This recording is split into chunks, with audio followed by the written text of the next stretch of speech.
Photos of class 12 physics का NCERT science chapter 1 का first question हम लोग देखते हैं क्या बोला इसके अंदर। What is the force between two small charge spheres having charges of 2 × 10⁻7 coulomb and 3 × 10⁻7 coulomb place 30 centimetre apart in air. तो यहाँ पे हमें दो चार्जेस के बीच में जो फोर्स है वो फाइंड आउट करना है। सो एफ हमें यहाँ पे कैलकुलेट करना है और चार्जेस जो है उनका मैग्नीट्यूड दे रखा है Q1 = 2 × 10⁻7 और Q2 की वैल्यू दे रखी है अपन को 3 × 10⁻7 और दोनों के बीच में जो सेपरेटिंग डिस्टेंस है R वो कितनी दे रखी है 30 सेंटीमीटर।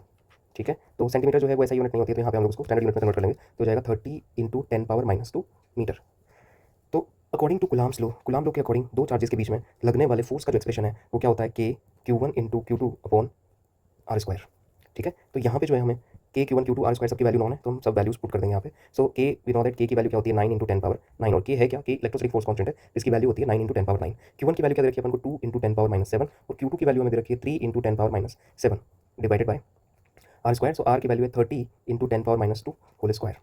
ओके, सो जब भी ऐसी प्रॉब्लम आएगी तो हम पावर्स को पहले सिंप्लीफाई कर सकते हैं। तो यहाँ पे हमें मिल जाएगा 9 × 2 3 2 6 × 10⁻9 - 7 divided by 30 × 30 × 10⁻2 so power multiply होकर मिल जाएगा यहाँ पे अपन को 10⁻4।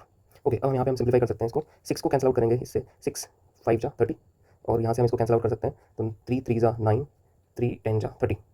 ओके, ये मिल जाएगा अपन को यहाँ पे और यहाँ से हम 10⁻4 को भी ऊपर ले जाएंगे। तो उससे पहले जब मैं इसको सिंप्लीफाई करूँगा तो यहाँ पे मुझे क्या मिल जाएगा 14 - 5 14 - 9 माइनस का 14 प्लस का 9 तो यहाँ पे अपन को मिल जाएगी जो पावर है 10 में वो जाएगी -4 और ये 10⁻4 नीचे से ऊपर लेके जाएंगे, इसकी साइन चेंज हो जाएगी, बन जाएगा +4। सो F = फाइनली अपन को मिलेगा 3/50 × 10⁻5 + 4। तो यहाँ से आ जाएगा अपने पास में 3/50 × 10⁻1। ठीक है, तो हम लोग यहाँ पे क्या करेंगे 100 से × 100 से डिवाइड कर सकते हैं तो ये बन जाएगा 300 और इसकी जगह मैं लिख सकता हूँ 10⁻2 × 10⁻1 पहले से ही प्रेजेंट है डिवाइड बाय 50। इसको हम सिंप्लीफाई करते हैं यहाँ से। सो हमें मिल जाएगा 6, तो 5 6 जा 30 6 × 10⁻3 न्यूटन।